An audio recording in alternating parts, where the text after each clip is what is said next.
budget moa amina maha-programme général de l'État zay a dia tena zava-dehibe ary isaorana ny gouvernemanta zay mamola vola azy ireny mba hanatanterahana ny tetik'asan'ny Andriamatoa Filoha ahafahana mitondra fampandrosoana amin'ny faritra tsirairay. Zay manokana amin'ny faritra Ambatondrazaka iny dia anisan'ny voakasika moa zany ny RN 44 iny a dia tena zava-dehibe ho anay ary io RN 44 moa fa tsy resaka fa ny vola dia efa ao.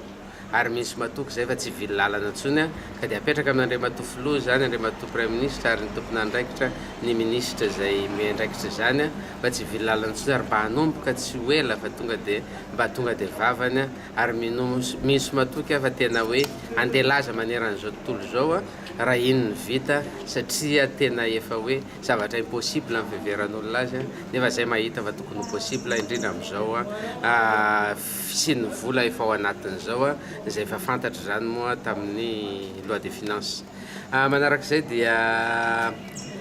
maromaro ireo fampandrosoana zay azo atao ao fa ny angatahako fotsiny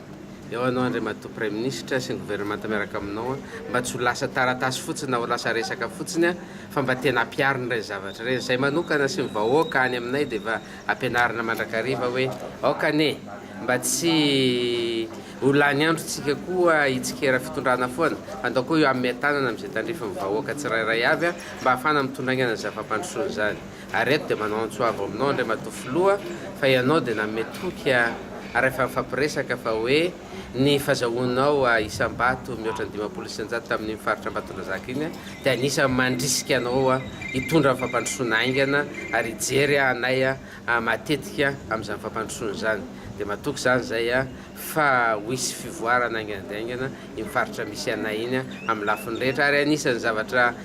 tsindriana fotsiny ao anatin'iny dia engane mba ho tena hoe voandondra raha sady ho grand ligne mihitsy sady mba ho eo ambany maso isan'andro momba ny RN 44 iny dia tsina ihany koa tsy manindry kely fa amin'ny raha tiana le satria anisan'ny targetra no ampitomboana ny velaran-tany-ambolena ho anay manokana eo ny fampitomboana ny velaran-tany-ambolena fa hoe ny fanajariana amin'ny fotodrafitrasa ahafana mampitombo vokatra amin'ny velaran-tany efa misy koa dia zavatra tokony atao ka tokony misy tetik'asa zay efa napetraka tamin'ny tompon'andraikitra hatrany hatrany amin'iny famoronana barazy artifisiel maromaro indrindra amin'ny tapany atsinanana amin'ny faritra Lakaloatra iny dia amin'ny district Ambatondrazaka zany dia irinay mba hanohizana an'ireny mba ho antoky ny fampandrosoana amin'ny faritra iny ary tadidio fa rehefa mandeha zay resaka lalana ny resaka fampianarana ny resaka jiro ny resaka rano ny resaka fahasalamana dia mihitsy matoky fa hiroboroba ary hazakazaka amin'ny fampandrosoana ary rehefa mandeha ny fampandrosoana hiaina ho azy ny tsy fandriampahalemana satria manana anton'asa daholo ny vahoaka.